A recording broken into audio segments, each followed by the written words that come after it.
சர்வ உலகத்தையும் ஆளுகை செய்கிறவர். நாங்கள் அவரை உயர்த்துவோம். அவரை எப்போதும் அவர் துதி சொல்லி வருவோம். அவருக்கு மகிமையாய் அந்த வசனத்தின்படி நாங்கள் நடந்து அவரை கனப்படுத்துவோம். நீ செய்ய நினைத்தது தடைபடாது, எனக்காக யாவையும் செய்யும் தேவனே. நீ செய்ய நினைத்தது தடைபடாது, எனக்காக யாவையும் செய்யும் தேவனே. உன் வேலைக்காக காத்திருக்க உண்மையை எனக்கு தந்தருளும். உன் வேலைக்காக காத்திருக்க கிருபையை எனக்கு தந்தருளும். நீ செய்ய நினைத்தது தடைபடாது, எனக்காக யாவையும் செய்யும் தேவனே. நீ செய்ய நினைத்தது தடைபடாது, எனக்காக யாவையும் செய்யும் தேவனே.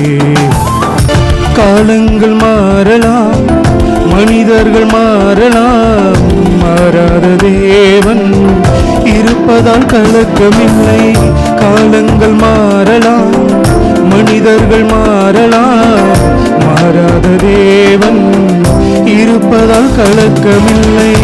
என்னோடு நீ சொன்ன வார்த்தையை எனக்காக நிறைவேற்றுவீர். என்னோடு நீ சொன்ன வார்த்தையை எனக்காக நிறைவேற்றுவீர். நீ செய்ய நினைத்தது தடைபடாது, எனக்காக யாவையும் செய்யும் தேவனே. நீ செய்ய நினைத்தது தடைபடாது, எனக்காக யாவையும் செய்யும் தேவனே. சங்கீதம் 149. சங்கீதம் 149. ஆமீன். அடுத்து 148 வானத்தில் உள்ளவங்க, பூமியில் உள்ளவைகள், அப்புறம் மனிதர்கள், அதுக்கப்புறம் இஸ்ரவேல் ஜனங்கள், பரிசுத்தவான்கள், திருச்சபை எல்லாரையும் பார்த்து அவர் அழைத்து அவங்க எல்லாரும் கர்த்தரை துதிக்க வேணும்னு சொல்கிறாங்க. எல்லாரும் கர்த்தரை துதிக்கிறாங்க. இங்கே எதற்காக கர்த்தரை துதிக்கிறார்கள் என்பதை இங்கே பார்க்குறோம். எதற்காக கர்த்தரை துதிக்கிறாங்க? அல்லேலூயா, கர்த்தருக்கு புது பாட்டை பாடுங்க. புது பாட்டுன்னா பாடுங்கள். அதாவது எப்பவும் பழைய பாட்டு, அதாவது ஒவ்வொன்று பாடும்போது புதிய உற்சாகத்தோடும் புதிய அர்த்தம் ஒரு பாடலை பாடும்போது வெறுமனு ராகத்துக்காக மட்டும் பாடாதீங்க. வெறும் ராகத்துக்காக மட்டும் பாடாதீங்க. அதனுடைய வார்த்தைகள் ஒவ்வொன்றும் உங்கள் இருதயத்தை புதிதாகி தொட வேண்டும். வார்த்தைகள் இருதயத்தை தொடுமா? அந்த ராகம் மனதை, ஆத்மாவை தொடுமா? அதனுடைய தாளம் நம்முடைய சரீரத்தை தொடுமா? எப்படியா?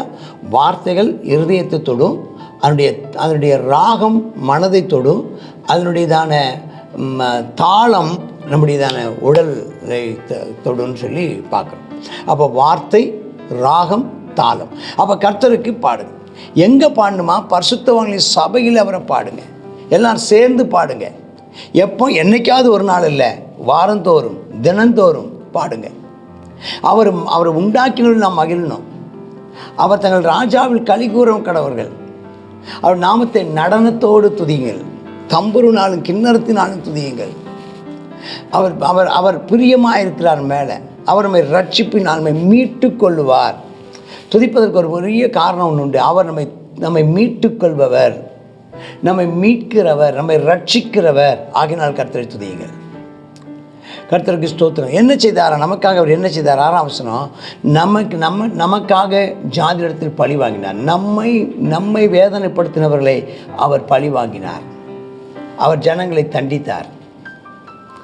அவருடைய ராஜாக்களை சங்கிலினாலும் அவருடைய இருமேன்மக்களை இருப்பு விலங்குகளாலும் கட்டவும் எழுதப்பட்ட நியாய தீர்ப்பை அவர்கள் செலுத்தவும் அவர் நமக்காக, அவர் நம்மை மீட்டு கொண்டவர் மட்டுமல்ல, அவர் ஆளுகை செய்கிறவர். அவர் நம்மை ரட்சிக்கிறவர் மட்டுமல்ல, அவர் ரட்சகர் மட்டுமல்ல, ராஜாவாகவும் இருக்கிறார். அவர் நமக்காக ஜனங்களை நமக்காக யுத்தம் பண்ணுகிறவர், நமக்கு விரோதமாய் எழும்புகிறவர்களுக்கு நியாய தீர்ப்பை எழுதுகிறவர், எழுதப்பட்ட நியாய தீர்ப்பை செலுத்துகிறார். அப்போ நம்ம கையில் என்ன இருக்கணும்? நம்ம அவரை வாயில் கர்த்தரை உயர்த்தும் துதி இருக்கணுமா? துதிக்கணும். கையில் அவருடைய வேத வசன பட்டயம் இருக்கணும்.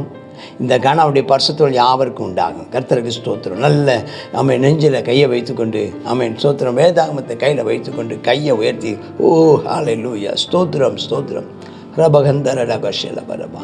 இந்த கணம் பரிசுத்தவான் யாவருக்கும் உண்டாகும். கர்த்தர் உன்னை ரட்சிக்கிறவர். ஸ்தோத்திரம். உனக்கு விரோதமாக இருக்கிற உன் சத்துருக்களை பட்சிக்கிறவர் அவர். ஸ்தோத்திரம். சர்வ உலகத்தையும் ஆளுகை செய்கிறவர். நாங்கள் அவரை உயர்த்துவோம். அவரை எப்போதும் அவர் துதி சொல்லி வருவோம். அவருக்கு மகிமையாய் அந்த வசனத்தின்படி நாங்கள் நடந்து அவரை கனப்படுத்துவோம். நாங்கள் அவரை அவருடைய அவருடைய நாமத்தின் புகழ்ச்சிக்காக மகிமைக்காக அவரை மகிமைப்படுத்துவோம். அவர் எங்களை ஆசீர்வதிப்பார். ஆமேன் ஆமேன். God bless you. சங்கீதம் 149.